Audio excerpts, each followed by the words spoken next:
How to change PHP version by CloudLinux Selector in DirectAdmin. We assume you have already logged into your DirectAdmin account. In the Extra Features section, click Select PHP version.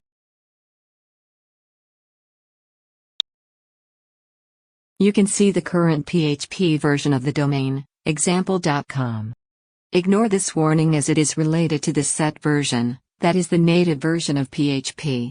Click to open the drop-down list of available PHP versions, and select the required version.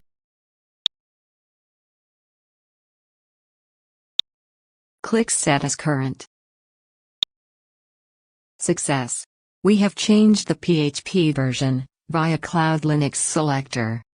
We will learn about these modules in other tutorials. Thank you for watching.